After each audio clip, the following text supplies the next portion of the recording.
बहुत बहुत धन्यवाद। आज के इस सुबह के सत्र में हम जो ऑनलाइन ध्यान सराव करने के लिए इकट्ठा आते हैं, ये मेरे लिए भी बहुत अच्छा समय है कि आपकी वजह से मेरा भी आलस है या मैं आपके बीच में सुबह उपस्थित हो पाता हूँ। और आप लोगों को भी कहीं ना कहीं इस ध्यान के वर्ग के माध्यम से बहुत कुछ लाभ मिला है, आप लाभ ले रहे हैं, तो ये मेरे लिए भी खुशी की बात है। और आप लोगों के लिए भी ध्यान के और गहराई में जाने के लिए हमें ये एक प्रकार से प्रेरणा देने वाला क्लास है, या ज़्यादा से ज़्यादा हम अपने आप को समझ सकते हैं, जान सकते हैं कि हम ध्यान करने से हमें क्या लाभ हमें मिलता है और क्यों हमने ध्यान करना चाहिए। क्योंकि जब तक ध्यान की हमें स्पष्टता नहीं आती है, तब तक हमारे जीवन में ज़्यादा बदलाव नहीं हो पाते हैं। क्योंकि बुद्ध के धम्म की जो गहराई है वो है मन, हमारा स्वभाव, हमारे विचार, हमारे साथ होने वाली घटनाओं को उसके सही स्वरूप में देखना, ताकि हम अज्ञान से मुक्त होकर हम प्रज्ञा की तरफ जाए। जो अज्ञान और प्रज्ञा की लड़ाई है, जो हमारे साथ में हमें खेलनी है। और इसलिए कहते हैं कि जो बौद्ध लोग होते हैं, विशेषता ध्यान करने वाले, वो योद्धा होते हैं। योद्धा को आपने देखा होगा, फिर वो सिपाही हो या कोई अधिकारी हो, तो हमेशा वो उसके शरीर में, मन में और उनकी जो आत्मविश्वास है वो हमेशा लड़ने वाला होता है। किससे लड़ने वाला होता है? शत्रु से। तो हमारे जीवन में जो शत्रु है वो हमारे मन के विचार ही है, जिसको हम अकुशल, भटकने वाले विचार, द्वेष के विचार, भय के विचार, चिंता के विचार, आसक्ति के विचार, ये सभी विचार ही हमारे शत्रु है। और इसलिए बुद्ध कहते हैं कि हमारा मन ही शत्रु है, अगर उसको हम समझ सके तो। नहीं तो यही मन हमें गुलाम करता है। शत्रु हमें गुलाम नहीं करता है। अगर शत्रु को हम समझते हैं तो गुलाम नहीं कर सकता, क्योंकि आपके भीतर उससे लड़ने की ऊर्जा उत्पन्न होती है जब उसको आप शत्रु देखते हैं। लेकिन जब आप शत्रु नहीं देखते हैं तो वो शत्रु हमें गुलाम बना देता है। फिर वो आलस भी हो सकता है, लोभ भी हो सकता है, द्वेष भी हो सकता है। और इसलिए बुद्ध कहते हैं कि उसको पहचानो। अगर आप उसको पहचान पाए तो आप उस शत्रु को मित्र बना सकते हैं। मित्र कैसे बनेगा? जब हम उस शत्रु का अपने हित के लिए उपयोग करेंगे, हमारे द्वेष को, हमारे लोभ को कल्याण के लिए उसका उपयोग करेंगे, तो अपने आप वो शत्रु जो है मित्र बन जाएंगे। द्वेष मैत्री में परिवर्तित होगी, लोभ जो है अनासक्ति में, दान भावना में परिवर्तित होगा, अज्ञान जो है प्रज्ञा में परिवर्तित होगा। क्योंकि मन एक ही है, लेकिन दो प्रकार से कार्य करता है। एक अकुशल विचारों कर्म के साथ, और दूसरा कुशल विचार और कर्म के साथ। तो इस एक ही मन को जो दो दिशा में भटक रहा है, और ध्यान के आपके अनुभव या हम सभी के अनुभव इसी प्रकार के हैं। जब हम ध्यान करना एक कुशल कर्म है जो हम करते हैं, और ध्यान के भीतर जो हमें समस्या आती है वो हमारा अकुशल मन है। फिर वो आलस हो, चिंता हो, भय हो, अस्थिरता हो, द्वेष हो, जो 5 न्यूरन की हम जो बात करते हैं, वो शत्रु है। तो शत्रु ये बाहर के नहीं है, ये हमें समझ में आ जाए। ये शत्रु हमारे ही मन के जो अज्ञान है, या मन को नहीं समझने का हमारा अज्ञान है, मन को नहीं समझने का अज्ञान। इसी के कारण हमने इसको शत्रु के रूप में हमने निर्माण किया।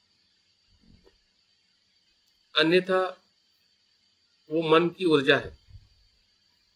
द्वेष आना बुरा नहीं है, लोभ आना बुरा नहीं है, लेकिन लोभ को, द्वेष को नहीं पहचान के उसके साथ में चला जाना बुरा है। आप देश को आते हुए आप मैत्री में परिवर्तित कर सकते हैं उस ऊर्जा को। आपकी लोभ की ऊर्जा जो है या विचार जो है, उसको आप अनासक्ति में परिवर्तित कर सकते हैं। क्यों कर सकते हैं? क्योंकि वो बदलने वाला है, उसका स्वभाव ही बदलने वाला है। ये बुद्ध ने बहुत ही गहराई से देख के हमें बताया कि आप डरिए मत। जो भी मार के रूप में जो भी हमें निवरण आते हैं, उससे हमें भयभीत नहीं होना है, डरना नहीं है। योद्धा डरता नहीं है। सही है ना पद्मा जी? तो बौद्ध लोग जो होते हैं, स्पेशली ध्यान करने वाले, अगर हम साधक है, काफी लंबे समय से हम साधना या अभ्यास कर रहे हैं, तो अपने आप पर विश्वास रखें कि मैं योद्धा हूँ। मुझे इस जो भी विपरीत परिस्थितियां है, फिर वो बाहर से आने वाली हो, जैसे कि अभी ठंडी हो, गर्मी हो, ये बाहर से आने वाली परिस्थिति है जो आपको, शरीर को परेशान करती है, मन को बेचैन करती है, या भीतर से जो आने वाली जो हमारे संस्कारों की जो परिस्थितियां हो, जो हमने काया वाचा मन के जो कर्म किए हैं, उसकी जो संस्कार हमारे मन में है, वही संस्कार के रूप में विचार वर्तमान में हमें परेशान करते हैं। अगर संस्कार को हम अनित्य देखें, अनित्य जाने, तो संस्कार हमें परेशान नहीं कर सकते, क्योंकि उस संस्कार के कर्म से तो हमने आनंद लिया है ना।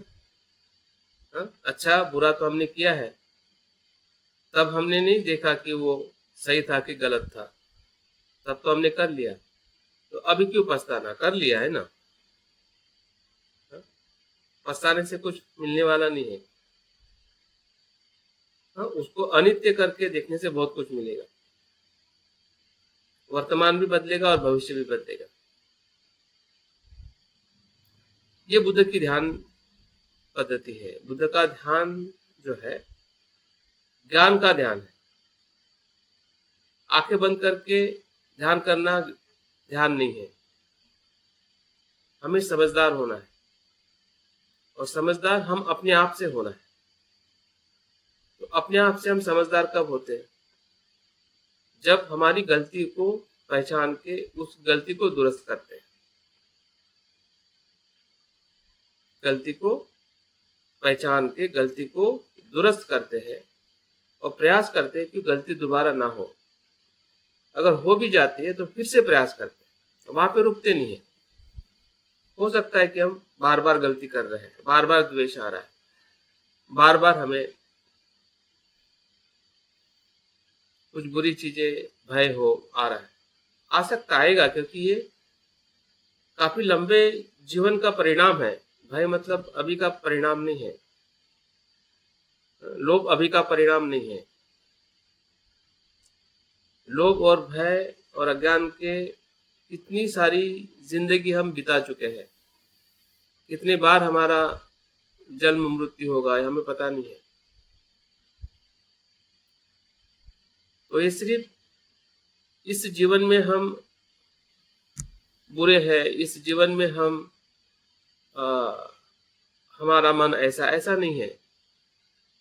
इस जीवन यात्रा का हम अभी तक क्या बोलते हैं, उसकी कुछ प्रारंभ हमें पता नहीं। तो हम प्रारंभ पता नहीं, उसका हम क्यों अफसोस करें कि ये क्यों ऐसा हुआ है। अभी हमें अफसोस नहीं करना है, छोड़ नहीं देना है। योद्धा अफसोस नहीं करता है, छोड़ता नहीं है। युद्ध छोड़ के भागता नहीं है। तो हमें भी भागने की प्रवृत्ति से बाहर आ जाना है, हमें भागना नहीं है।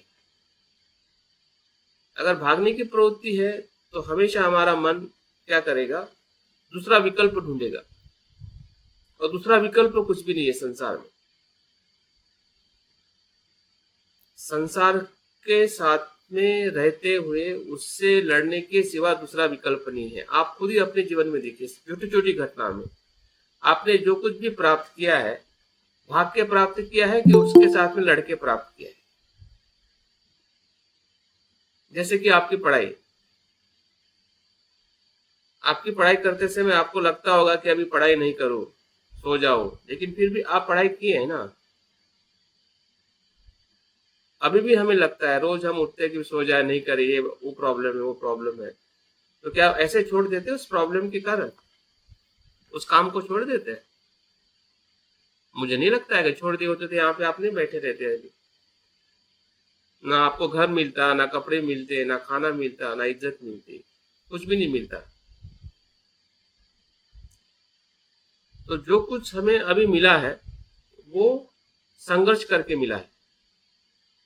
आप लड़े हैं, उसको पहचानिए, वो क्या था, क्या क्या मन था, आप क्यों लड़े?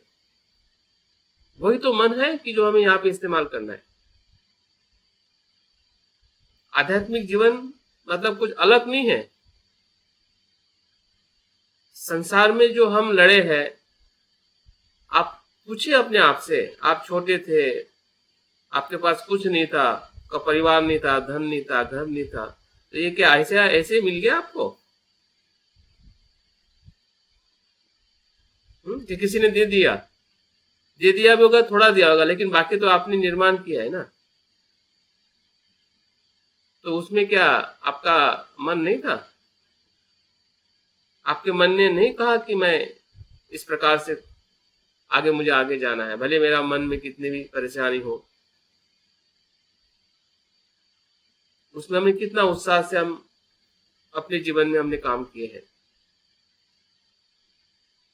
तो वही उत्साह, वही मन हमें यहाँ पे इस्तेमाल करना है, सिर्फ डाइवर्ट करना है विषय, या जो एक दिशा जो है, जो दिशा वहां पे थी, जिस दिशा के कारण हमने अपने मन को संसारिक जो भी सुख संपदा है, संसारिक जो भी सुख है, उसको हमने प्राप्त किया है।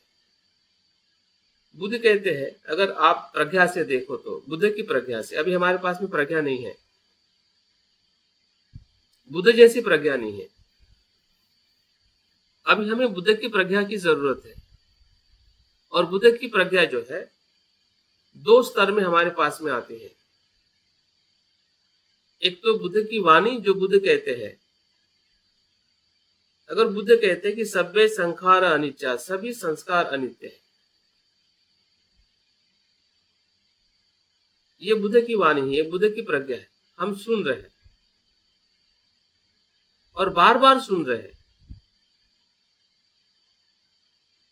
और उस सुनते सुनते हमें भी कहीं ना कहीं ऐसा अनुभव आ रहा है, या हम अनुभव करने का प्रयास कर रहे हैं। तो समझ जाइए कि वो बुद्ध की प्रज्ञा से हम अभी जान रहे हैं, या बुद्ध का जो प्रकाश है उसका हम इस्तेमाल कर रहे हैं।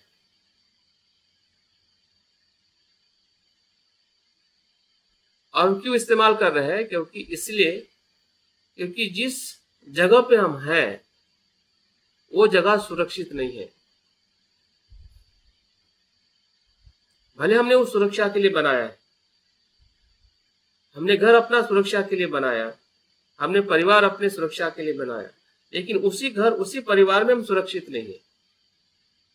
अभी किस अर्थ से सुरक्षित नहीं है? बुद्ध कहते हैं कि ये परिवार, ये संसार जो है, ये हमारे मन को संपूर्ण सुख नहीं दे सकता है। सुख देता है, लेकिन वो अधूरा सुख देता है। क्यों? क्योंकि वो अनित्य है। उसमें नित्य सुख देने वाली क्षमता नहीं है। ये बुद्ध की खोज है, ये बुद्ध की प्रज्ञा है। अगर यही चीज हमें थोड़ा भी समझ में आए तो हम अपनी जो गलती जो है, इस संसार में हम पूरा सुख ढूंढ रहे हैं, ये विचार अगर थोड़ा ट्विस्ट हो जाता है तो सब कुछ चीजें हमारी सही हो सकती है। कि जो हमें ध्यान में जो भी परेशानी दिखाई देती है या हमें लगता है कि क्या होगा क्या नहीं होगा, इससे हम सभी से बाहर आ सकते हैं, क्योंकि इसका जो रूट जो है वो है भीतर। और भीतर से जब कुछ चीजें हम बुद्ध के प्रकाश में देखते हैं, भले हमें वो थोड़ा समझ में आ जाए, लेकिन वो समझदारी एक प्रकार की हमारे भीतर की बुद्ध की समझदारी है। जैसे कि हम किसी चीज को ढूंढते हैं तो चीज किसकी होती है? हमारी खुद की होती है। प्रकाश हमारा खुद का नहीं होता है, हम प्रकाश के मदद से हम चीज ढूंढते हैं, ठीक है ना। प्रकाश तो आपका नहीं है ना, मोबाइल का लाइट आपका तो नहीं है। मोबाइल की लाइट में अगर आप कोई चीज ढूंढोगे तो लाइट तो मोबाइल का है ना, लेकिन चीज किसकी है जो आपको आप ढूंढ रहे हैं? वो तो आपकी चीज है ना। और आपकी चीज ढूंढते ढूंढते आपको मिल जाती है।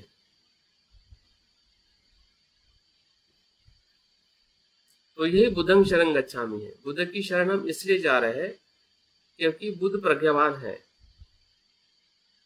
और बुद्ध के प्रकाश में जब हम अपने भीतर की चीज ढूंढ लेते हैं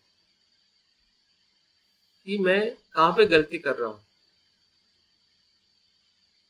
तो अपने आप दुरुस्त हो जाती है। अपने आप आपको भीतर से एहसास होने लगता है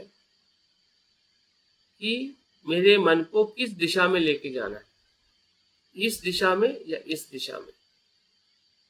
अभी हम मन के अधीन हैं, मन के गुलाम हैं, इसलिए सब कुछ परिस्थितियां हमारे विपरीत है। क्योंकि हमारा मन जो है अगर गुलाम है तो गुलाम मन कैसा होता है? आप देखिए गुलामी क्या होती है। जब भारत गुलाम था तब क्या थे? जब हम ईश्वरवाद के गुलाम थे, ब्राह्मणवाद के गुलाम थे, तब क्या थे, कैसे थे? तो वो गुलामी है। गुलामी का मतलब यह है कि आपको कोई नियंत्रित करता है और आप वैसे ही आपको जीना पड़ता है जैसा वो कहता है। फिर उसमें आपका शोषण हो सकता है, आप परेशान हो सकते हैं, आप आपके जीवन की क्षमता को विकसित नहीं कर सकते हैं। और एक प्रकार से प्राणी की जैसे कि प्राणी को हम गुलाम करते हैं, कुत्ता है, बिल्ली है, वो हमारे निर्देश से वो काम करता है, हम जैसा चाहते हैं वैसा उसको साथ में व्यवहार करते हैं, वो गुलामी है। तो हम किसके गुलाम हैं? हमारे ही जो अकुशल मन जो है, जो अकुशल मन का जो स्वभाव जो है, लोभ द्वेष मोह के हम गुलाम हैं। इसलिए बुद्ध कहते हैं कि हमारा मन ही हमारा शत्रु है और हमारा मन ही हमारा मित्र है। अभी बुद्ध के वचन को हमने प्रकाश के तौर पे हमें देखना है कि इस प्रकाश में बुद्ध के वचनों में हमें अपने आप को ढूंढना है। क्या ये सही है? क्या मुझे ऐसा दिखाई दे रहा है जैसे बुद्ध बता रहे हैं, या थोड़ा भी मुझे उसका एहसास हो रहा है कि मैं मेरे मन से ही मैं गुलाम हूँ? और ये सब बातें मुझे समझ में आ रही है कि ये गुलामी जो है यही दुख है, और इसी के कारण हम संसार में सुख ढूंढ रहे हैं लेकिन सुखी नहीं हो रहे हैं।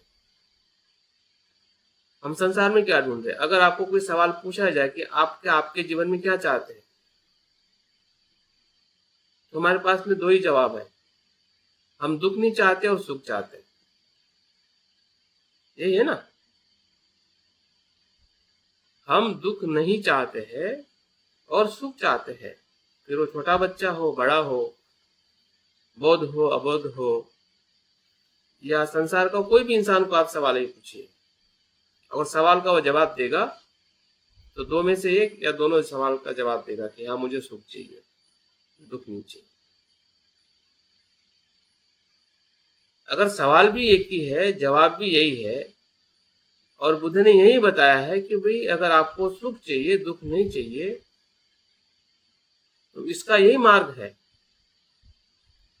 दूसरे मार्ग से आप सुखी और दुख से मुक्त होने का आपको एहसास हो सकता है कुछ पल के लिए, लेकिन दूसरे पल के लिए आप फिर से वही अनुभव होगा कि जो आपको पहले पल के लिए। अगर ये हमें समझ में आए कि ऐसा हो रहा है, तो ही बुद्ध के प्रकाश में हम अपने आप को देख रहे हैं। नहीं तो हम अज्ञान के प्रकाश में देख। अज्ञान का भी एक प्रकाश होता है जिसको हम छाया कहते हैं, अज्ञान की छाया। प्रकाश में देखना और छाया में देखना। छाया में कोई चीज देखोगे तो आपको वो चीज दिखाई देगी क्या?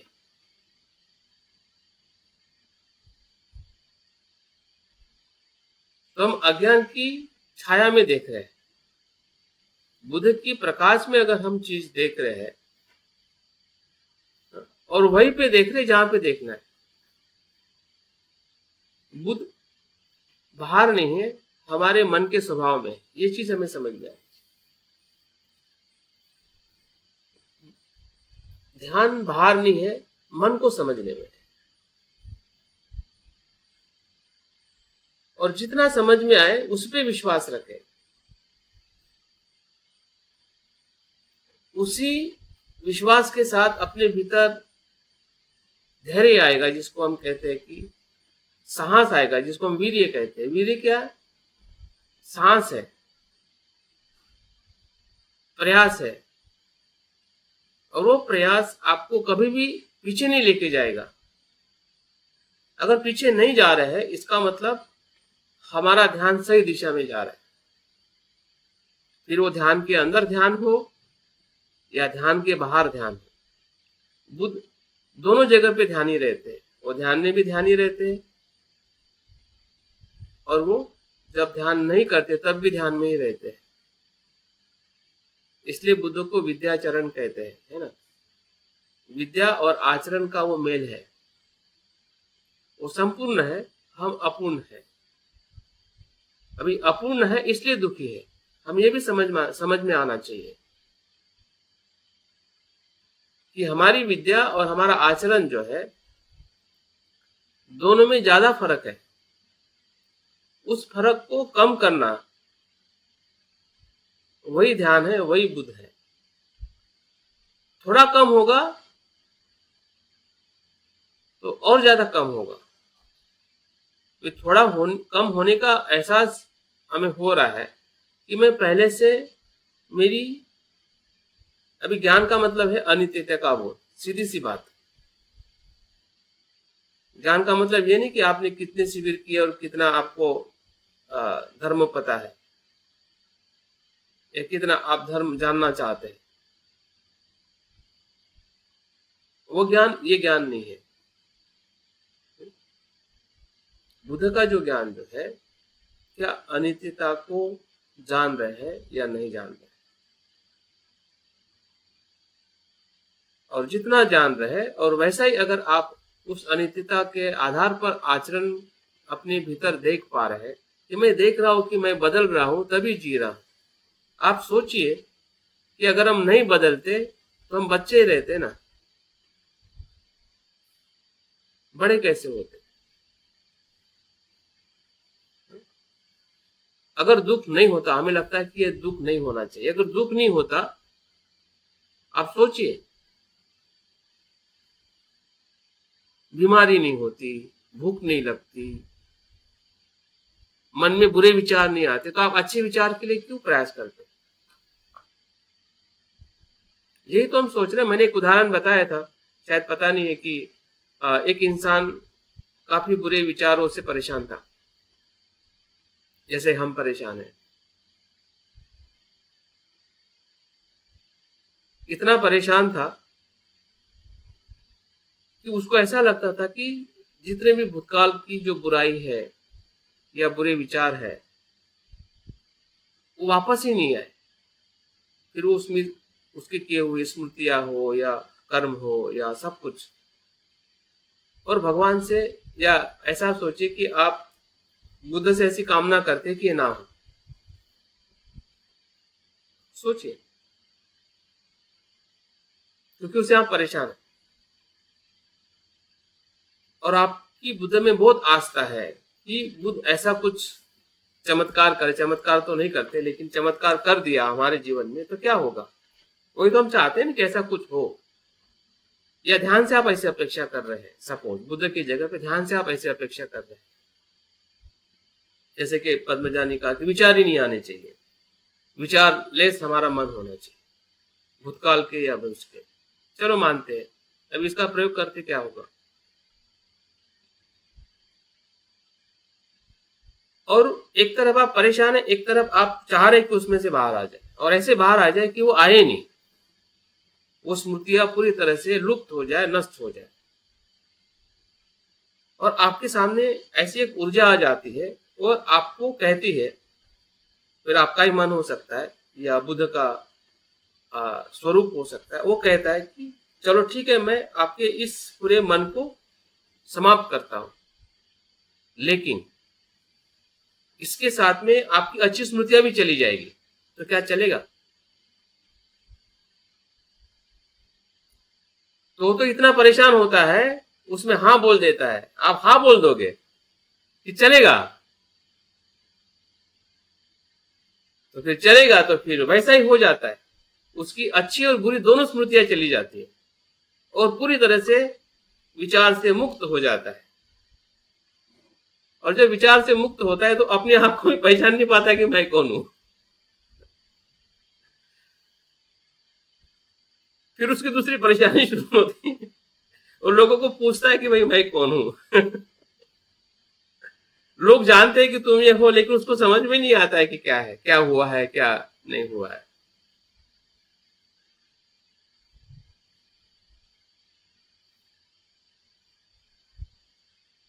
तो क्या ऐसा हम चाहते हैं कि ऐसा कुछ हो जाए? हम चाहते हैं, लेकिन आप सोचिए अगर ऐसा हो जाए तो क्या होगा?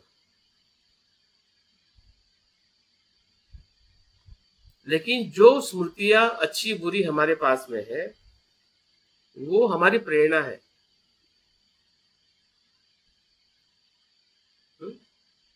एक अनुभव है कि आप आपके अनुभव से लोगों को बताते हैं कि आ गए, इसमें मत जाना भाई। और हो सकता है कि आपके उस अनुभव से दो इंसान रुक सकते हैं, भले नहीं सभी नहीं रुकेंगे, लेकिन दो इंसान जरूर रुक सकते हैं, या एक इंसान भी रुक सकता है, क्योंकि वो आपका अनुभव है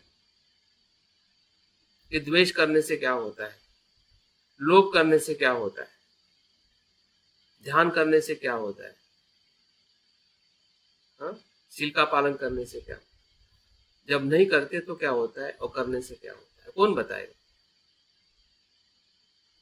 आप कैसे लोगों को मदद करोगे?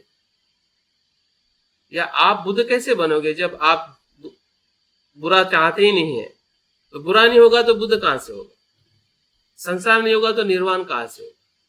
दुख नहीं होगा तो दुख से मुक्त होने का क्या आपको कैसे प्रमाणित करोगे कि मैं दुख से मुक्त हुआ हूं? और लोभ ही नहीं है तो आप लोभ से मुक्त होने का अनुभव कैसे लोगे?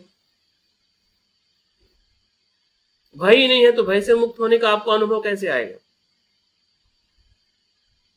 हम भय नहीं चाहते, तो भय नहीं होगा तो भय से मुक्त होके आपको कैसे कैसा अनुभव करेगी कि मैं भय से मुक्त होने का मुझे कुछ एहसास हुआ है? बुद्ध ने मध्यम मार्ग बताया है। इसका मतलब जो हम बुरे हैं उसमें रहते हुए उससे मुक्त होने की तरफ हमें आना है, ना भागना है, ना उसको भगाना है। हाँ? संसार से ना हमें भागना है, ना संसार को ये कहना है कि तुम मत आ, ना न्यूरन मत आ, उसको बोलना है कि वेलकम। ये कहानी में बताता हूँ। बुद्ध के समय एक व्यापारी था कि वो रोज सोचता था कि बुद्ध के वचन सुनने के लिए मैं जाऊं। जैसे कि हम सभी जॉब वाले हैं, परिवार वाले हैं, हम कभी कभी शिविर में चले जाते हैं, लेकिन हर शिविर में नहीं जा पाते हैं। लेकिन इच्छा होती है कि मैं हर समय बुद्ध के वचन को या बुद्ध की शिक्षा को सुनूं।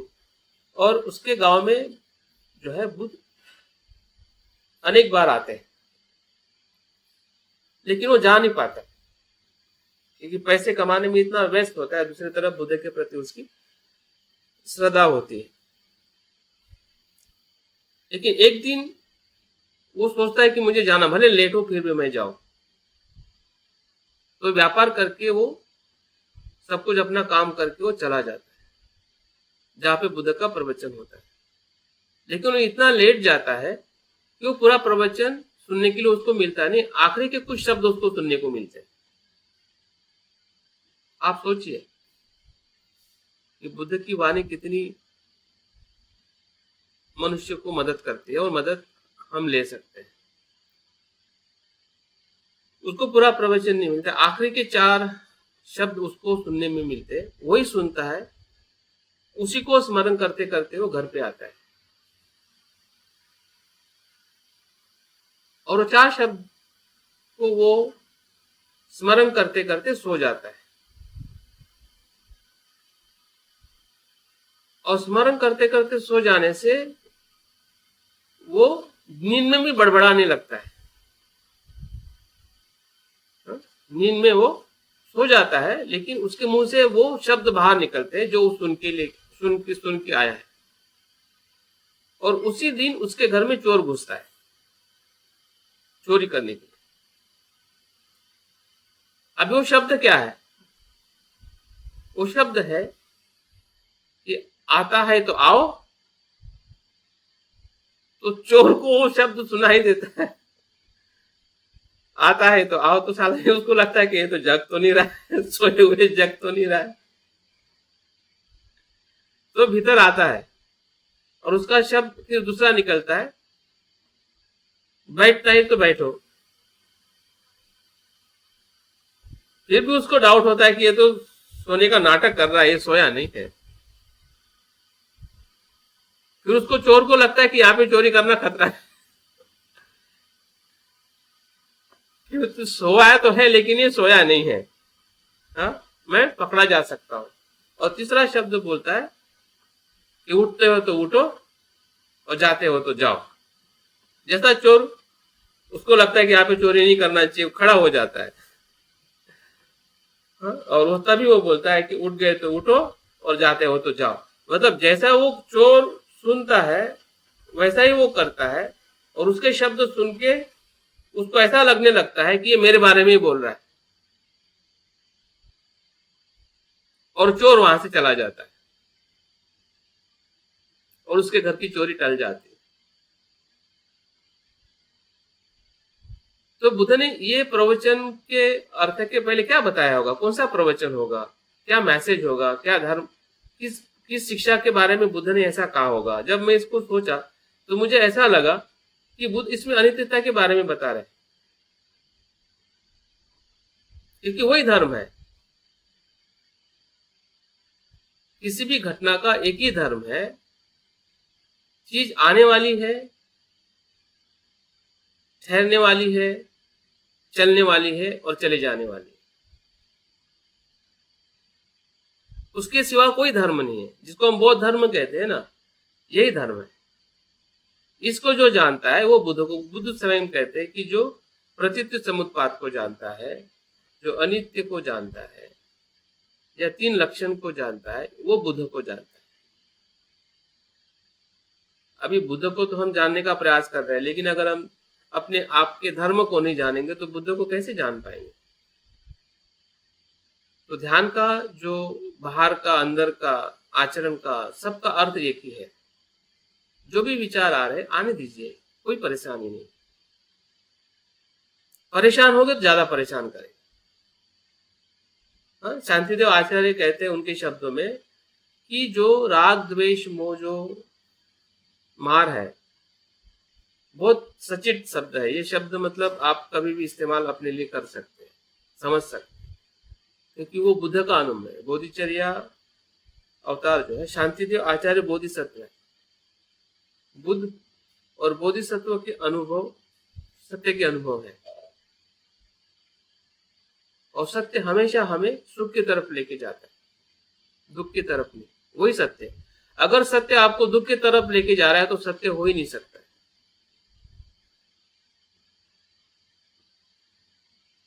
हाँ, थोड़ा लगेगा दुख जैसा, लेकिन वो दुख की तरफ नहीं ले जाएगा। जैसे कि हम कोई परिश्रम करते तो हमें तकलीफ होती है, लेकिन उसके बाद में वो परिश्रम हमें सुख देता है। जैसे खाना खाने बनाने में हमें परिश्रम करना पड़ता है ना, मेहनत करने में परिश्रम करना पड़ता है, परेशान हो जाते हैं, पसीना आता है, नहीं, हाथ पैर दुखते हैं, लेकिन उससे जो हमें धन और भोजन मिलता है उसका हमें सुख मिलता है। तो शांतिदेव कहते हैं कि ये जितने भी विकार है, फिर वो उसमें हमारे 5 निवरण हो या कोई भी बुरे विचार हो, जिसको हम क्लेश कहते हैं, मार कहते हैं, तो वो ये कहते हैं कि ना उसके हाथ है, ना पैर है, ना मुंह है। क्या कहते हैं? इस क्लेशों के, इस मार के, ना खुद के स्वयं के ना हाथ है, ना पैर है, ना मुंह है। लेकिन जब वो आपके मन के भीतर जाते हैं और प्रवेश करके वो ठहर जाते हैं, जब आप उसको क्यों ठहरते हैं?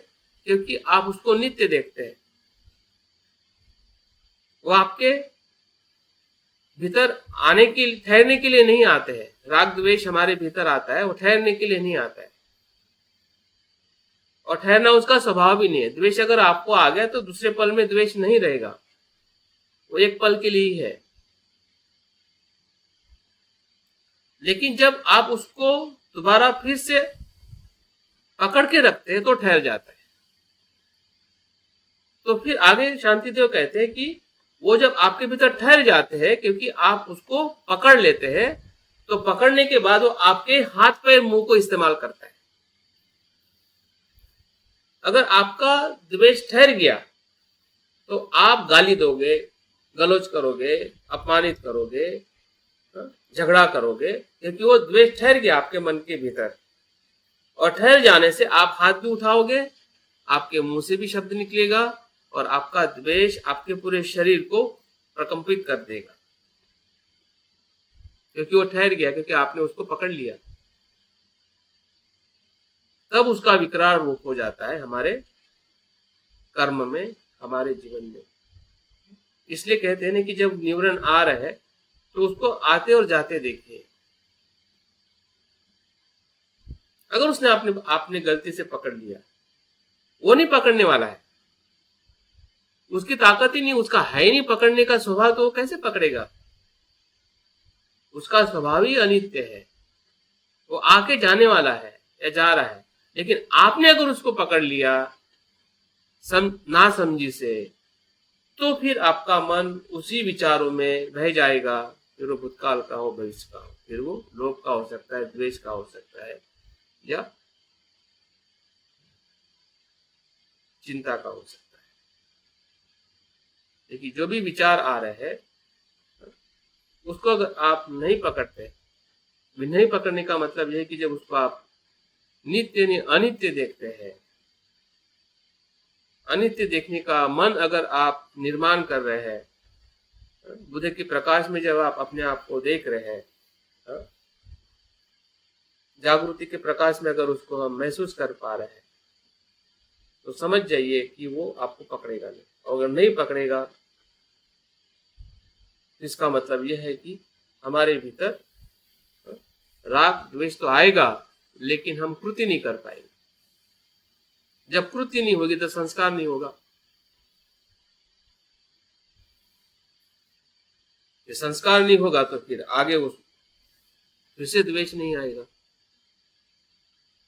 लोभ नहीं आएगा। बार बार लोभ आएगा, बार बार आता है, इसका मतलब यह है कि हम जो आ रहा है उसको उस स्वरूप में नहीं देख रहे हैं। जैसा कि सांस भीतर आ रहा है, वो अपने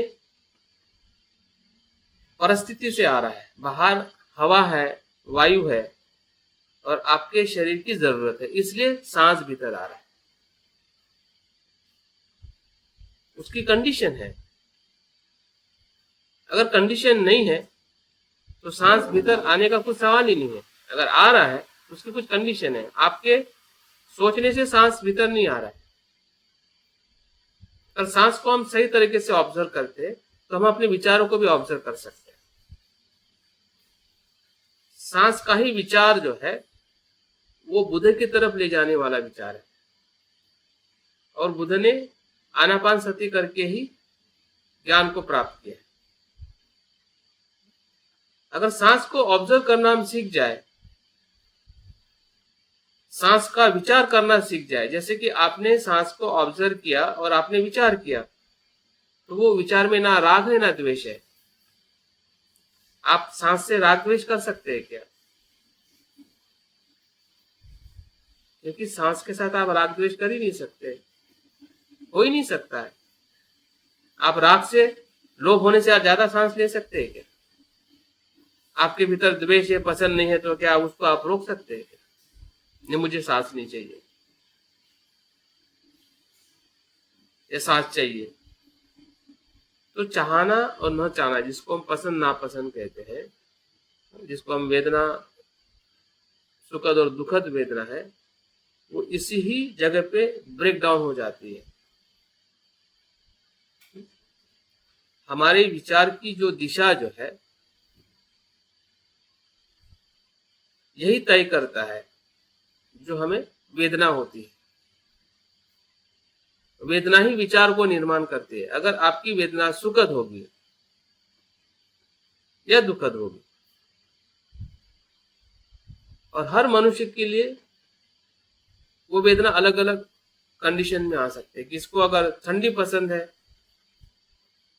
तो जिसको गर्मी पसंद है, उसको वो वेदना दुखद होगी, या किसी के लिए सुखद होगी। तो सुखद और दुखद वेदना जो है सापेक्ष है। हर व्यक्ति के पसंद नापसंद के आधार पर वो अलग अलग होती है। जैसे कि भोजन मुझे पसंद है, जो आपको नहीं होगा, तो आपके लिए सुख होगा, आप मेरे लिए दुख होगा। और उसी के कारण विचार उसी प्रकार के उत्पन्न हो गए। अगर आपने पसंद किया तो पसंद के विचार उत्पन्न हो गए, अगर आपने नापसंद किया तो द्वेष तिरस्कार के विचार उत्पन्न हो गए। तो विचार और वेदना का जो है, जो मेल जो है, अगर उसमें अगर हमें अनित्यता का बोध लेके अगर उसको हम समझे, तो सब कुछ हमारे विचारों की जो श्रृंखला जो है वो टूट सकती है। विचारों की श्रृंखला टूटना मतलब विचार नहीं आना ऐसा नहीं है। विचारों की श्रृंखला टूटने का मतलब यह है कि विचारों को हम प्रज्ञा के आधार पर देख रहे, अज्ञान के आधार पर नहीं। विचार तो फिर भी आएंगे,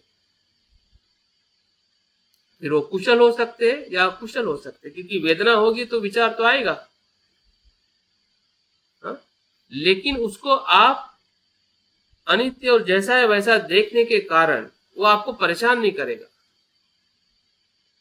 द्वेष भी आएगा तो द्वेष आपको परेशान नहीं करेगा, दूसरे क्षण में आपको मैत्री आ जाएगी, क्योंकि आपने विचार को देख लिया। आपको नापसंद था, लेकिन आपकी नापसंदी जो है आपने पहचान ली।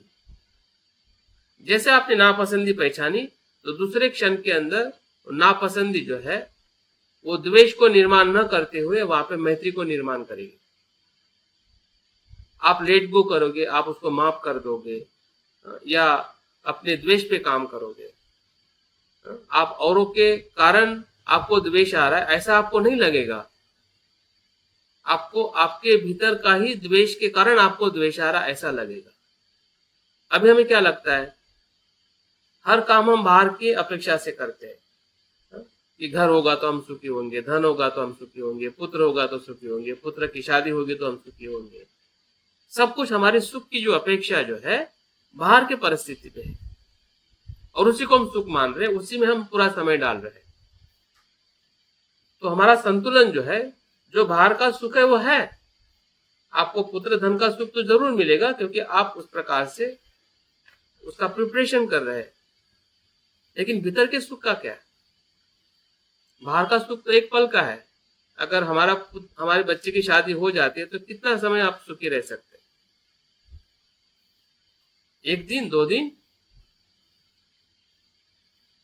उसके आगे क्या? क्या हम हमेशा सुखी रह सकते हैं? तो आगे का सुख तो सुख नहीं है ना।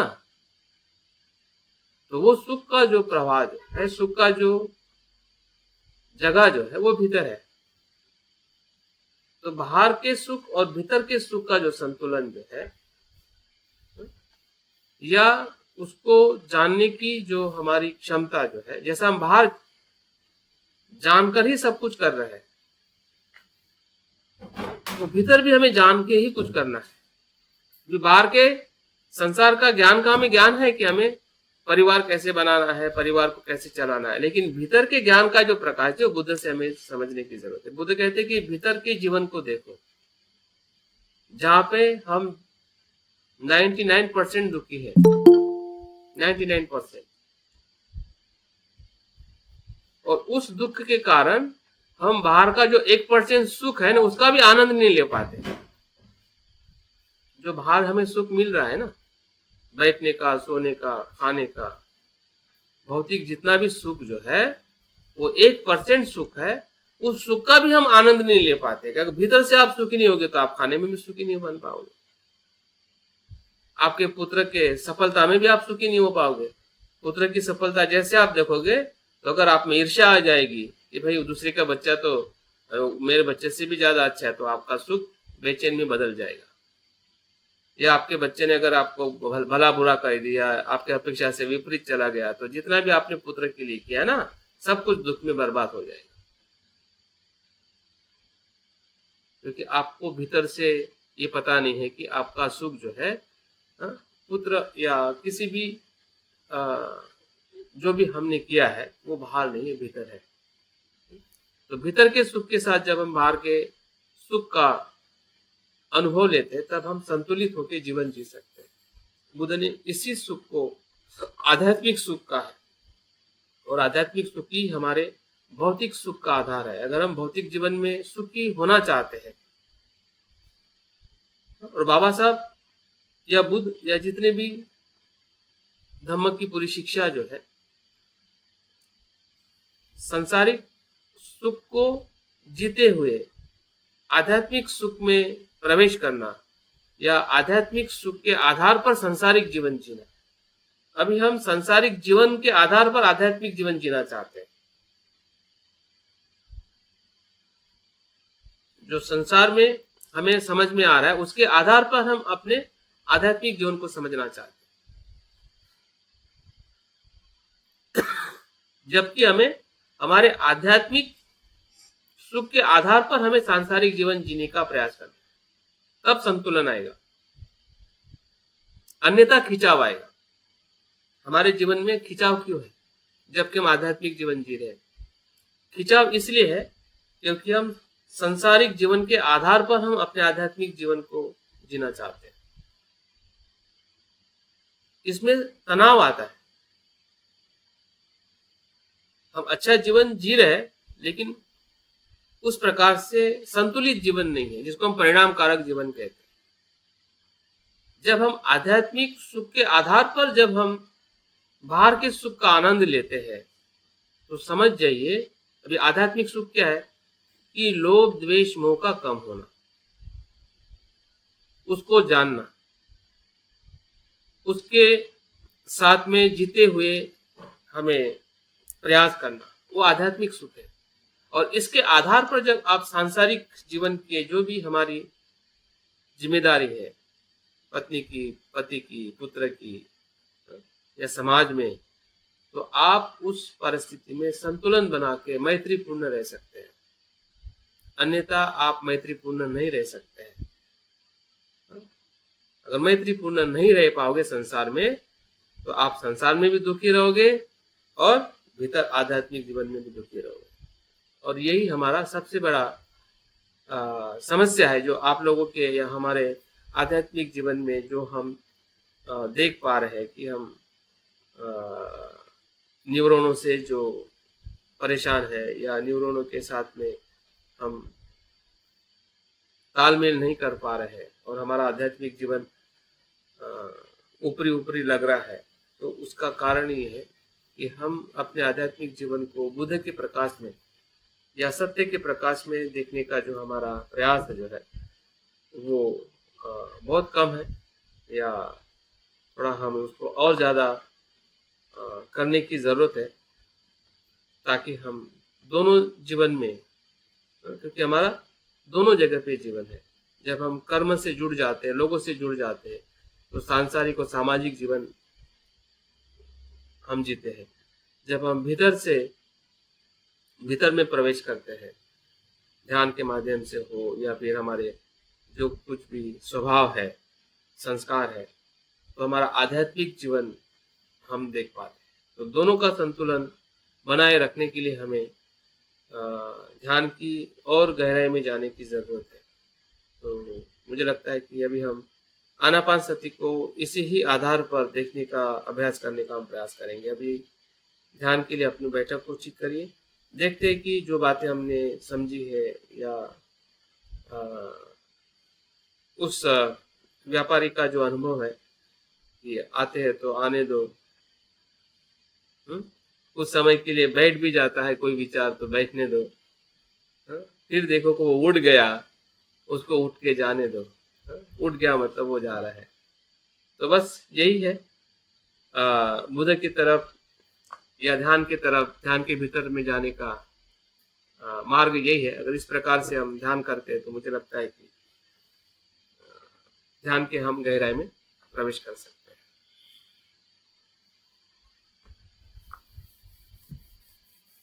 एक बार आंखें खोल के अपने आसपास के जगह को देखिए जहाँ पे हम बैठे हुए हैं। अगर शरीर में आलस है तो शरीर को थोड़ा मसाज करें, आंखों को भी थोड़ा एक्सरसाइज करें, स्पर्श करें। स्पर्श ये भी ध्यान है। जब हम अपने शरीर का स्पर्श करते हैं तो बहुत सारी वेदनाएं, विचार या जो भीतर जो आलस है उससे हम मुक्त हो जाते हैं। इसलिए शरीर को स्पर्श बार बार करना चाहिए। मसाज के तौर पे पैर से लेके सर तक मसाज करनी चाहिए या उसको ऐसा सहलाना चाहिए और अनुभव करना चाहिए कि मेरा जो शरीर है भले अशुभता से भरा हुआ है या इसमें रोग है, मृत्यु है, लेकिन यही शरीर मुझे बुद्धत्व की तरफ ले जाने वाला साधन है। एक तरफ हमें उसकी सत्यता को भी स्वीकार करना है और दूसरी तरफ उसकी जो उपयोगिता है। अगर शरीर नहीं रहेगा तो हम बुद्धत्व कैसे प्राप्त कर सकते हैं? तो शरीर से हमें घृणा नहीं करनी है, लेकिन आसक्ति भी नहीं करनी है। अगर आसक्ति करेंगे तब भी बुद्ध की तरफ नहीं जाएंगे, घृणा करेंगे तब भी बुद्धत्व की तरफ नहीं। तो हमें घृणा भी नहीं करनी है और आसक्ति से भी थोड़ा थोड़ा कम होना है। तो इसलिए शरीर का हमें ध्यान रखना है। हमारी जो भी अवस्था है, फिर वो हमारा उम्र का दायरा है, बीमारी है या जो भी हमारे शरीर की अवस्था है, ये हमारे लिए अनुकूल है। भले कितनी भी प्रतिकूल हो, लेकिन हम जी रहे हैं इसलिए हम अनुकूल है। जीने का नाम हम सांस ले रहे हैं, मतलब परिस्थिति हमारे साथ में अनुकूल है। और जो प्रतिकूल है उसका एक अपना धर्म है, क्योंकि वो अनित्य होने के लिए प्रतिकूल है। अनित्य होने से हमारे शरीर में बुढ़ापा आएगा, मृत्यु आएगा, बीमारी आएगी। इसलिए हमें उससे डरना नहीं है। डर आएगा तो सब कुछ हमारे वर्तमान को वो फिर से परेशान करेगा और हमें उस हमारे उद्देश्य की तरफ जाने से भटकाव करेगा। तो धीरे धीरे अपने शरीर को स्थिर करिए, अपनी बैठक को जागृति से देखें कि हमें दोनों पैर, हाथ जिस तरीके से रखे हैं उसका अवलोकन करें कि वो तनाव मुक्त है, सुख की अवस्था में बैठे हैं, जैसे कि बुद्ध बैठे हैं वैसे ही मैं बैठा हूँ। बुद्ध ही हमारे गुरु है, बुद्ध ही हमारी शरण है, बुद्ध ही हमारा उद्देश्य है।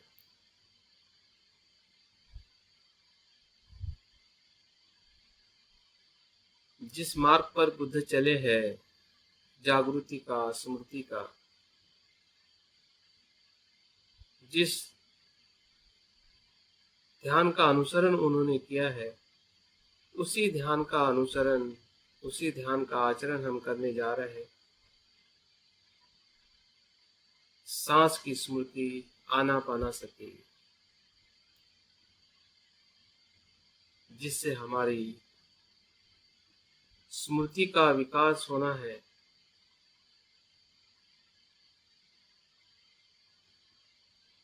हमारे शरीर की स्मृति, विचारों की स्मृति, वेदनाओं की स्मृति।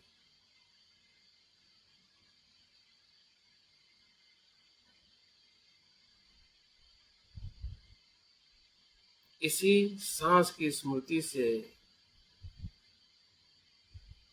हमें गहराई में अनुभव करना है। यही इस ध्यान का लक्ष्य है।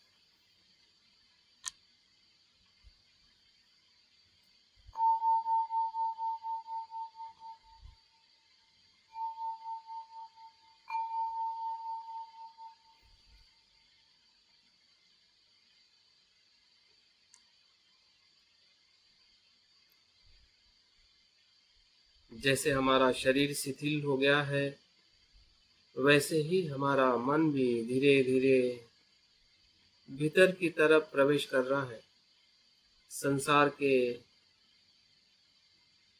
बाह्य विषयों से हमारा मन टूट चुका है और हम भीतर देख पा रहे हैं। मन की आंखों से कि सांस आ रही है और जा रही है। आना पाना।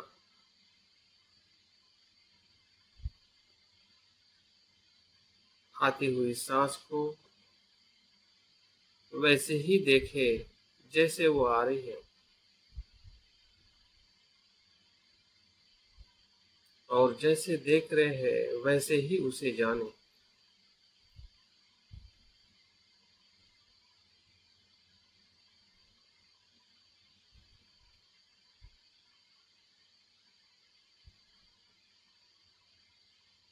आना जाना, आना जाना, आना जाना, निरंतर क्षण प्रतिक्षण एक ही प्रक्रिया को ध्यान से देखे, स्मृति से, जागृति से। इस बीच में हमारा मन दूसरे विचारों में भटक भी जाता है, तो फिर से वापस आ जाइए।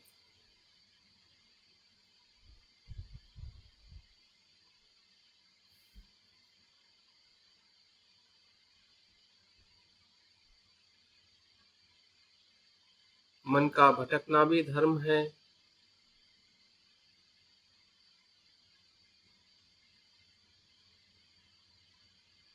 क्योंकि वो हमारे ही विचारों से भटक रहा है।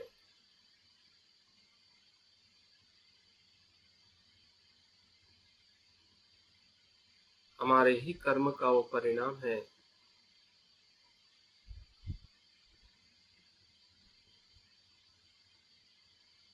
लेकिन वो एक पल के लिए भटक रहा है, दूसरे पल में अगर हम सजग हो जाते हैं तो फिर से वापस आ जाते हैं।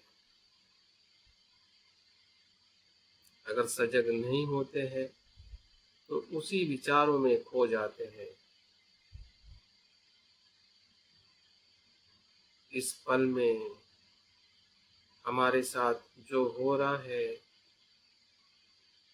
या हम जो कर रहे हैं उसकी स्मृति रखें। सांस को देखते देखते धीरे धीरे मन को भी देखें।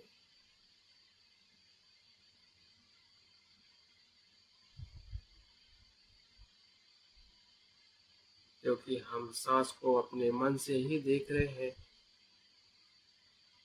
उसका आना और उसका जाना।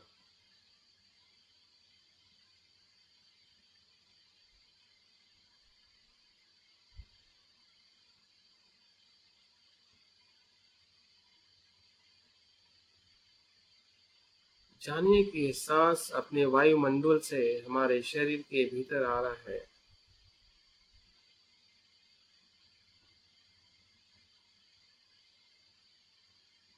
और संसार के सभी जीव इसी वायुमंडल से सांस लेते हैं और छोड़ते हैं। भले हम अलग अलग जगह पर अनेक प्रकार के जीव जंतु हैं, लेकिन वायुमंडल सभी के लिए एक ही है। इसी से हवा भीतर आती है जिसे हम श्वास कहते हैं, और इसी शरीर से वापस जाती है उसे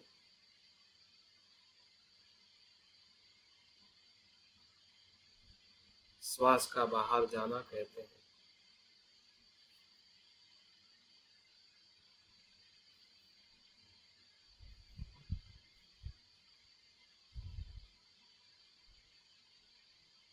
सभी लोग हम इस सांस के और इस वायुमंडल के आधार पर जीवित है। हमारा जीवन सांस ही सांस है। माँ के गर्भ से लेकर अभी तक और मृत्यु के आखिरी क्षण तक सांस ही सांस है। यही हमारा मित्र है, यही हमारा जीवन है, जो क्षण प्रति क्षण भीतर आ रहा है और जा रहा है।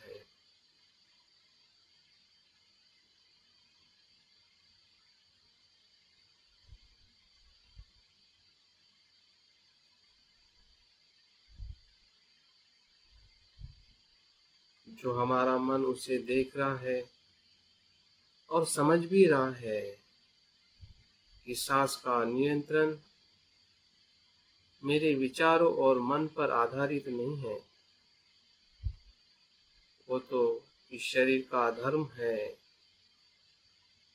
जरूरत है, स्वभाव है कि जो इस वायुमंडल से सांस लेता है और छोड़ता है।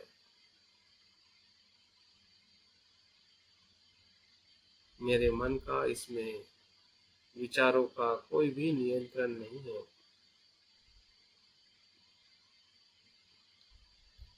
अपने स्वभाव से श्वास आती है और जाती है। ऐसे ही हम देख रहे हैं और वही हम जान रहे हैं। जानने का मतलब हम प्रज्ञावान हो रहे हैं। जैसा है वैसा देखना ही जानना है।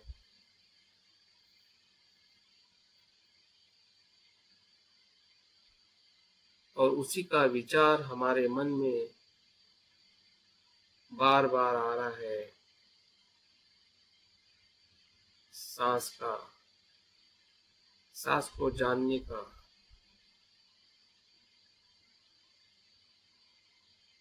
वही सांस का विचार है।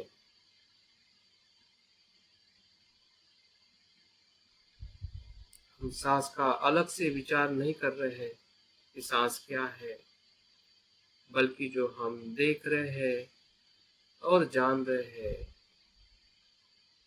वही हमारे मन का शुद्ध विचार है।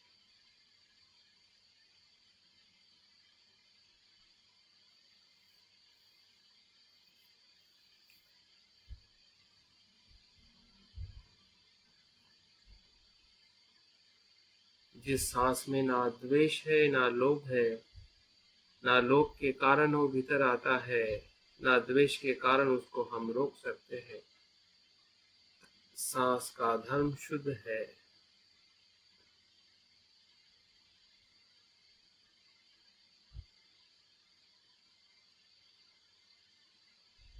उसी धर्म को हम देख रहे हैं और जान रहे हैं।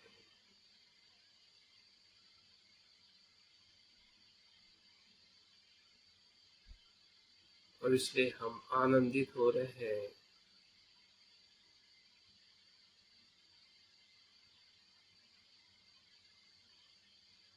जो इस क्षण में घटित हो रहा है वही हम देख रहे हैं।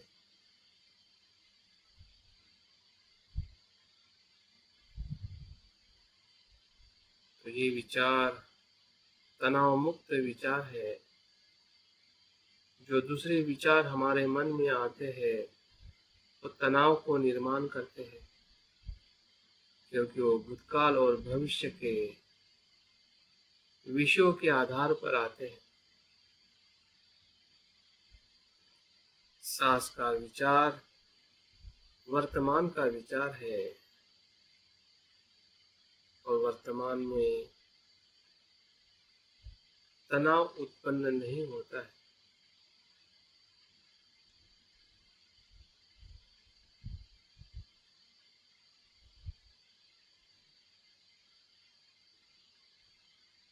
जैसे जैसे हम सांस को देख रहे हैं वैसे वैसे उसकी गहराई हमें अनुभव हो रही है।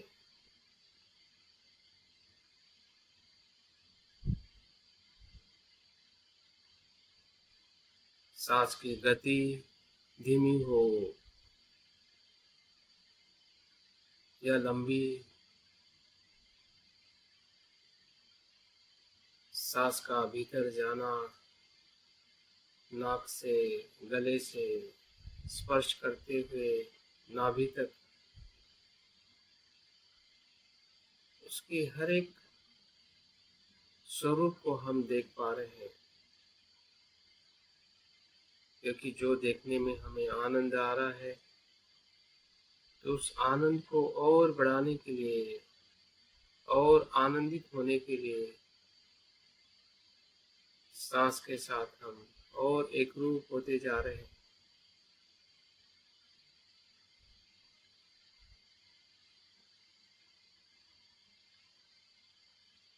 उसी का विचार, उसी का अनुभव, उसी को देखना, उसी को जानना।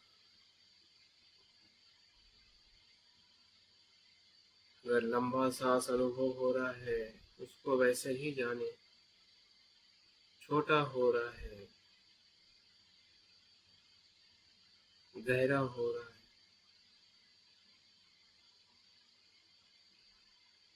वैसे ही जाने जैसा अनुभव हो रहा है।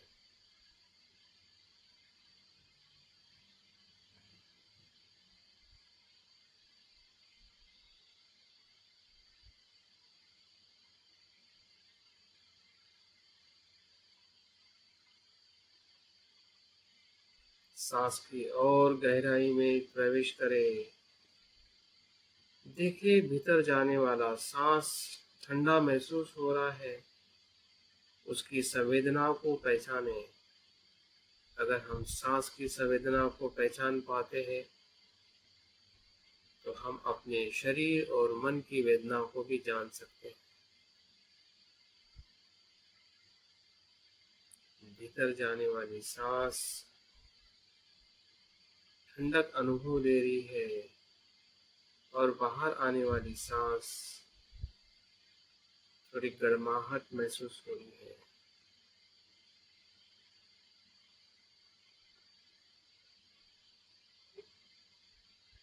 दोनों भी सांस है, भीतर आने वाला या बाहर जाने वाला।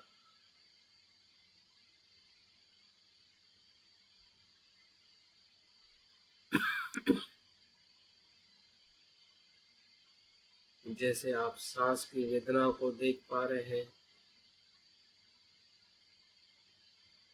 वैसे वैसे आप उसके स्वभाव को भी देख रहे हैं कि ठंडा भी आके चला जाता है और गर्म भी आके चला जाता है। कुछ भी ठहरता नहीं है।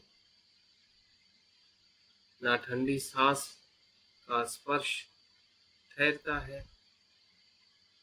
ना गर्म सांस के स्पर्श ठहरता है। दोनों स्पर्श उत्पन्न होते हैं और लय होते हैं। इसलिए ही दूसरा स्पर्श उत्पन्न होता है, लय होता है, फिर तीसरा स्पर्श, चौथा, पांचवा, निरंतर हर एक स्पर्श, फिर वो ठंडा हो या गरम, गरम हो या ठंडा। क्या आप ये देख पा रहे हैं? अगर सांस के स्पर्श को अगर आप देख पा रहे हैं तो आप बाकी सभी स्पर्श को वैसे ही देख पाओगे जैसे आपने सांस के स्पर्श को देखा है। वही प्रज्ञा है। प्रज्ञा की शुरुआत सांस को जैसा है वैसा देखने से ही होती है। बुद्ध ने भी ऐसा ही देखा होगा, तभी तो बुद्ध कहते हैं कि आनापानसति लाभदायी है, निर्वाण का मार्ग है।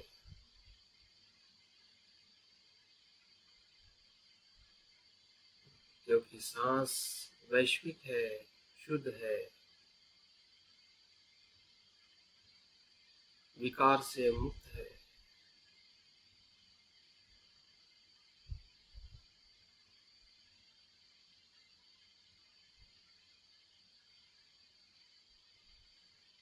उसका धर्म भी अनित्य है। क्या हम उस अनित्यता का अनुभव हमें हो रहा है? क्योंकि वही हो रहा है जो हम देख रहे हैं, और हम वही देख रहे हैं जो हो रहा है। इसमें कुछ भी तनाव नहीं है। जब तनाव उत्पन्न होता है, जो हम देखते हैं वो हम जानते नहीं हैं, और जो जानते हैं वो हम देखते नहीं हैं। इसलिए मन में तनाव उत्पन्न होता है। अभी तो हम जो देख रहे हैं वही जान रहे हैं, और जो जान रहे हैं वही देख रहे हैं। ऐसे स्मृति में तनाव उत्पन्न नहीं होता।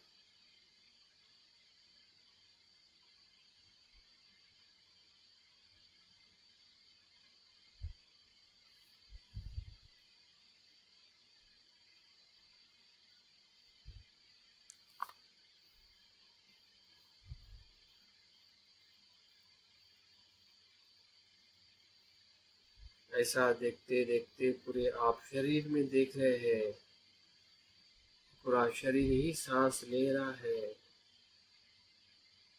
और छोड़ रहा है। पूरा शरीर का धर्म ही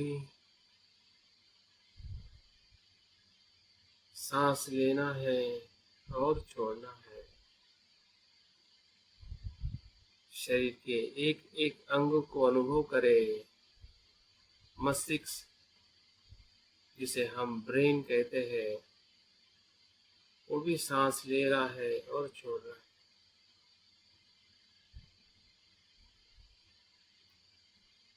हमारे चेहरे पे जो भी इंद्रिय है, आँख है, कान है, नाक है, जीभ है, सब कुछ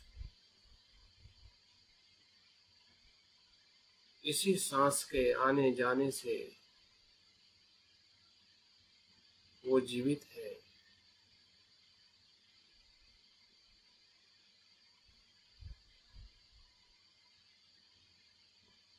हमारे लंग्स हो या हृदय से बहने वाला रक्त, जिस रक्त में सांस से आई हुई ऑक्सीजन हर एक सेल्स में जाती है, और हर एक सेल से कार्बन डाइऑक्साइड वापस आती है। इसी एक ही क्षण में सब कुछ घटित होता है।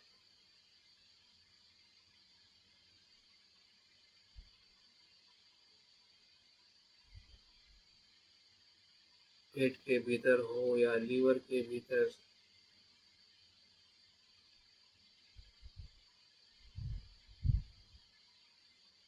हमारे त्वचा में हो या हड्डियों में, ऐसी कोई जगह नहीं है जहाँ पे सांस नहीं जाती है।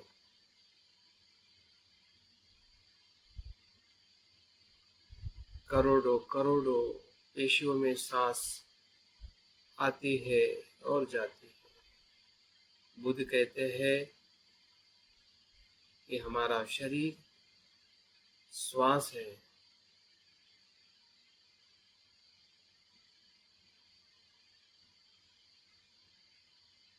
श्वास ही शरीर है और शरीर ही श्वास है। प्रकंप ही प्रकंप है, तरंग ही तरंग है। जो शरीर दिखने वाला ठोस लगता है, बाहर से भीतर से, या अभी तक हमें इसी दृष्टि से शरीर को देखा है, वो दृष्टि टूटते जा रही है और सम्यक दृष्टि का उद्भव हो रहा है।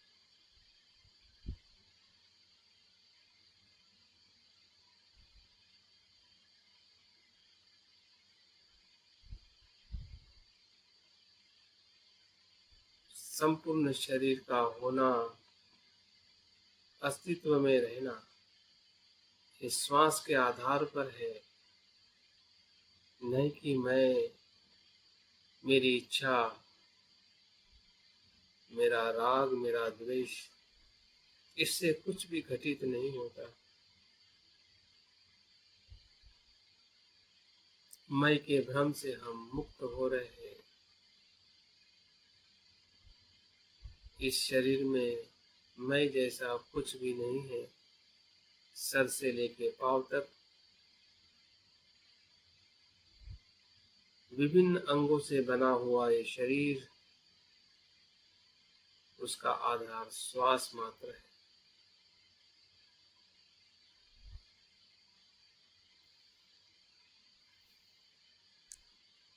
हर एक धातु को गति देने वाला सांस है। भले हमारे शरीर में पृथ्वी धातु है, आप धातु है, अग्नि धातु है, लेकिन इन सभी धातुओं को गति देने वाला सांस है। जब सांस नहीं होती है तो सभी धातु अपनी जगह पे स्थिर हो जाते हैं और नष्ट होने लगते हैं। हमारा मृत्यु हो जाता है। अगर हम जीवित है तो उसका आधार श्वास है।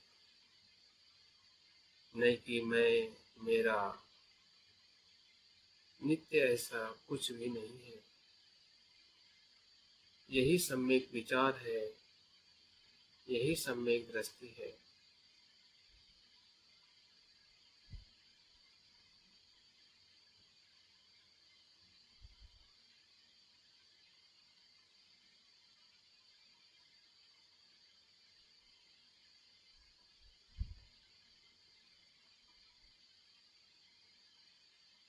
इसी का अनुभव ही अनासक्ति का अनुभव है। शरीर है, जीवन है, लेकिन इस शरीर और जीवन की आसक्ति नहीं है। ये शरीर आसक्ति से मुक्त है, मैं से मुक्त है, अहंकार से मुक्त है। यही उसका धर्म है, यही उसका स्वभाव है।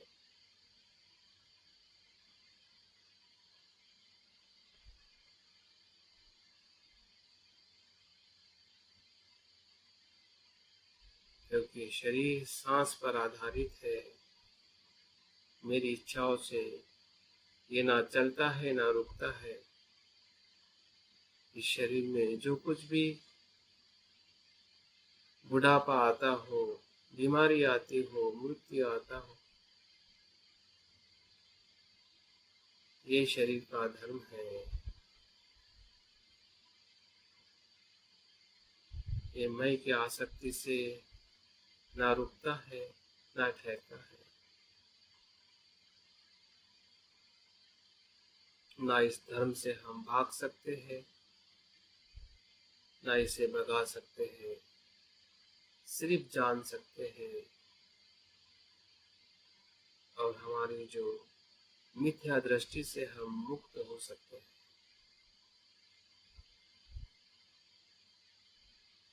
यही शरीर का सुख है जिसमें आसक्ति नहीं है, द्वेष नहीं है।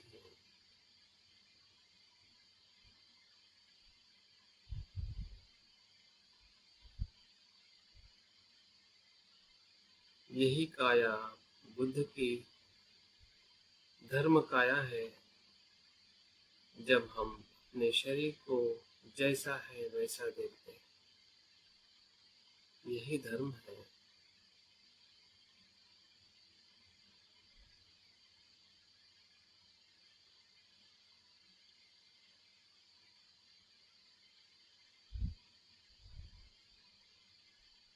जैसे हमने शरीर को देखा है, वैसे ही वेदनाओं को, विचारों को हमें देखना है। फिर वो वेदना सुखद हो या दुखद, लोभ की हो या द्वेष की, या मैत्री की या करुणा की, सभी वेदनाएं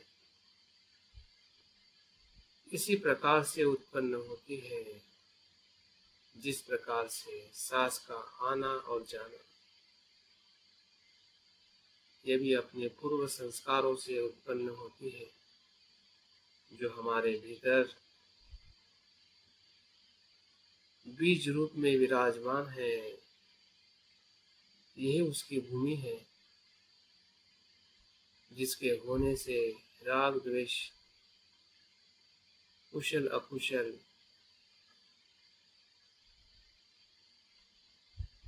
हमारे मन में उत्पन्न होता है।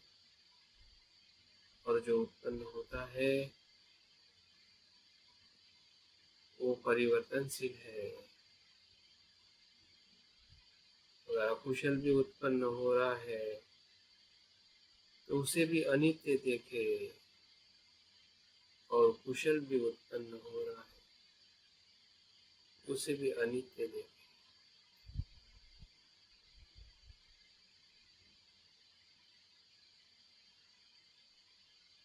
क्योंकि वो अनित्य है। उसका धर्म ही अनित्य है। जो शरीर के स्पर्श से जो वेदनाएं होती है वो नित्य कैसी हो सकती है जबकि शरीर अनित्य है।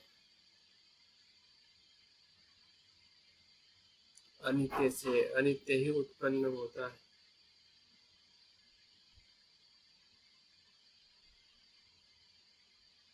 फिर वो विचार हो, कुशल हो या अकुशल, जो अकुशल है वो भी जाने वाला है, और जो कुशल है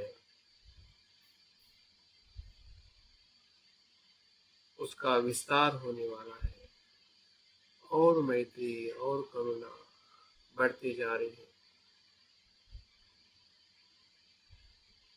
बुराइयां समाप्त हो रही है क्योंकि वो अनित्य है।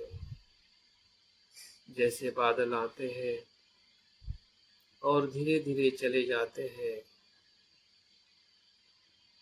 तो सिर्फ बाद में प्रकाश प्रकाश ही होता है। तो वैसे ही हमारे भीतर की बुराइयां अनित्य देखते देखते वो लुप्त हो गई है, और जो कुछ भी बाकी है वो असीम है, अनंत है, खुला आकाश है, जिसमें मैत्री ही मैत्री है, ना जिसमें द्वेष है ना लोभ है। ऐसा मन, ऐसी भावनाएं,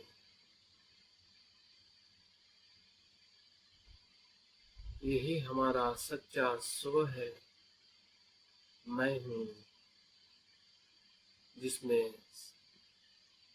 खुलापन है, मैत्री है, करुणा है, शुद्धता है। यही नया स्व है, बुद्ध का स्व, बुद्ध का चित्त, जिसमें सब कुछ समाविष्ट है, भेद से मुक्त है, असीम है।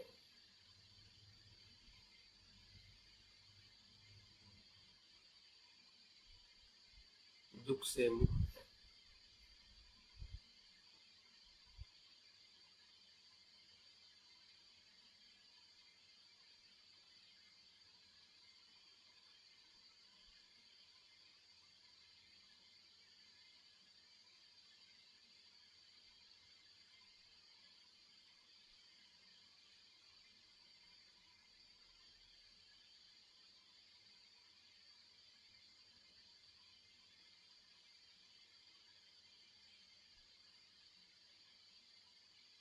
बुद्ध के प्रकाश में हम स्वयं प्रकाशित हो गए। शरीर को शरीर देख रहे हैं, जिसमें ना मैं हूँ ना मेरा है। वेदना को वेदना देख रहे हैं, विचारों को विचार देख रहे हैं, जिसमें ना मैं है ना मैं की आसक्ति।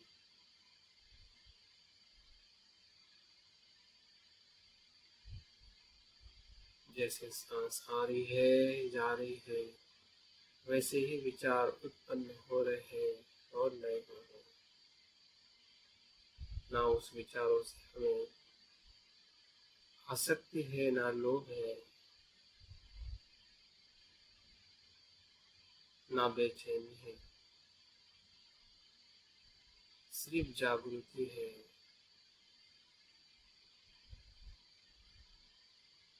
सजगता है।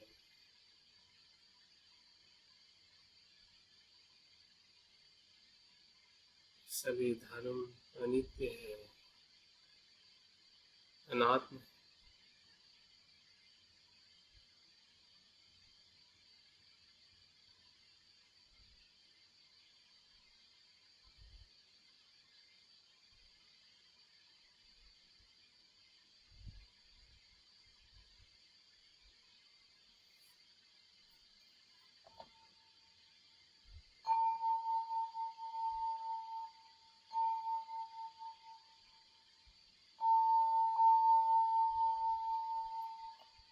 सबे सता सुखी होन्तु, सबे सता सुखी होन्तु, सबे सता सुखी।